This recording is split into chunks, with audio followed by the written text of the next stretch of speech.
નમસ્કાર, વીટીવી ડિજિટલમાં આપનું સ્વાગત છે. ગુજરાતમાં ભીષણ ગરમીથી રાહત ક્યારે મળશે? તો પેટ્રોલ અને ડીઝલની વર્તમાન સ્થિતિ શું છે? તમારા શહેરમાં નવા મેયર કોણ બન્યા છે? તો ટ્રમ્પે વળી પાછું નવું શું કરી નાખ્યું?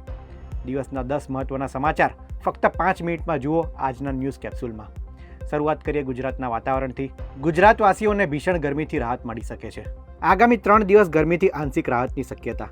30 મેથી 1 જૂન વચ્ચે વરસાદ પડી શકે છે.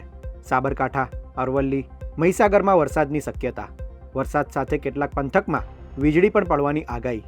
60 કિલોમીટરની ઝડપે પવન ફૂંકાઈ શકે છે. રાજ્ય સરકાર દ્વારા ખેડૂતોને ડીઝલ પુરવઠા માટે મહત્વનો નિર્ણય લેવામાં આવ્યો છે. વાવેતરના સમય દરમિયાન ખેડૂતોને મુશ્કેલી ન પડે તે માટે 200 લીટર સુધી ડીઝલ આપવાની જાહેરાત કરવામાં આવી. કૃષિ મંત્રી જીતુ વાઘાણીએ જણાવ્યું કે ખેતીમાં ઉપયોગી ટ્રેક્ટર, પંપસેટ અને અન્ય કૃષિ સાધનો માટે ખેડૂતોને સરળતાથી ડીઝલ મળી રહે તે માટે નિર્ણય લેવામાં આવ્યો છે.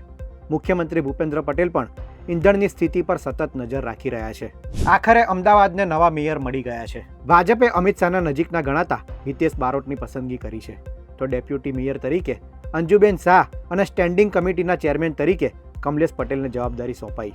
તો જામનગરમાં મોનિકા વ્યાસ, મહેસાણામાં સોનલ ઓઝા, જ્યારે નડિયાદમાં મનીષ પટેલને મેયર બનાવવામાં આવ્યા છે.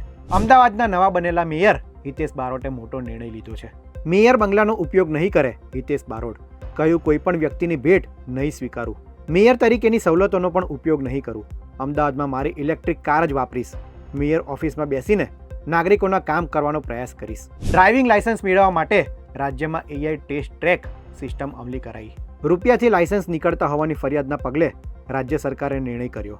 ડ્રાઇવિંગ ટેસ્ટ વખતે હવે કોઈ પણ કર્મચારી હાજર નહીં રહે, ફક્ત AI ટેકનોલોજીથી ટેસ્ટ લેવાશે. આગામી 6 મહિનામાં રાજ્યની તમામ RTOમાં AI ટેસ્ટ ટ્રેક શરૂ કરી દેવામાં આવશે. સિંહોના શંકાસ્પદ મૃત્યુ અંગે વનમંત્રી અર્જુન મોઢવાડિયાએ સ્પષ્ટતા કરી છે. બબેસિયા વાયરસના કારણે માત્ર 2 બાળ સિંહના મૃત્યુ થયા હોવાનો ખુલાસો કર્યો. વાયરસને ફેલાતો અટકાવવા વન વિભાગની કામગીરી શરૂ. બબેસિયા વાયરસ ધરાવતા સિંહોની ઓળખ કરવાની કાર્યવાહી શરૂ કરાઈ. મધ્યપ્રદેશના પન્નામાં દુઃખદ અકસ્માત સર્જાયો. કૂવો ખોદતી વખતે માટી ધસી પડતા 5 શ્રમિકોના મોત નીપજ્યા, જ્યારે 2 લોકોનું રેસ્ક્યુ કરાયું. અજયગઢ પોલીસ સ્ટેશન વિસ્તારમાં કૂવો ખોદતી વખતે બની ઘટના. મશીનરી અને પ્રશાસનની ટીમ દ્વારા રેસ્ક્યુ ઓપરેશન જારી. સીઝ ફાયર વચ્ચે અમેરિકાએ ઈરાન પર હુમલો કર્યો. સ્ટ્રેટ ઓફ હોર્મુઝ અને બંદર અબ્બાસમાં અમેરિકાની એર સ્ટ્રાઇક.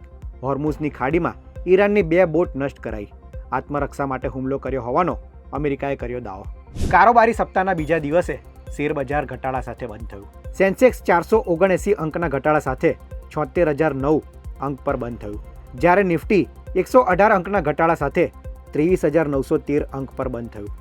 ક્રૂડ ઓઇલનો ભાવ ફરી $100 નજીક પહોંચતા ચિંતા વધી. ડોલર સામે રૂપિયો નબળો પડીને 95.43ની સપાટીએ પહોંચ્યો. IPLની ક્વોલિફાયર મેચમાં આજે બેંગ્લોર અને ગુજરાતની ટક્કર. જીતનારી ટીમને સીધી ફાઇનલની ટિકિટ મળશે. ધર્મશાલામાં રમાનારી મેચમાં વરસાદ બની શકે છે વિઘ્ન. 80% વરસાદની સંભાવના. ગુજરાત સહિત દેશ અને દુનિયાના તમામ મહત્વના સમાચાર માટે વીટીવી ડિજિટલ સાથે જોડાયેલા રહો. ધન્યવાદ.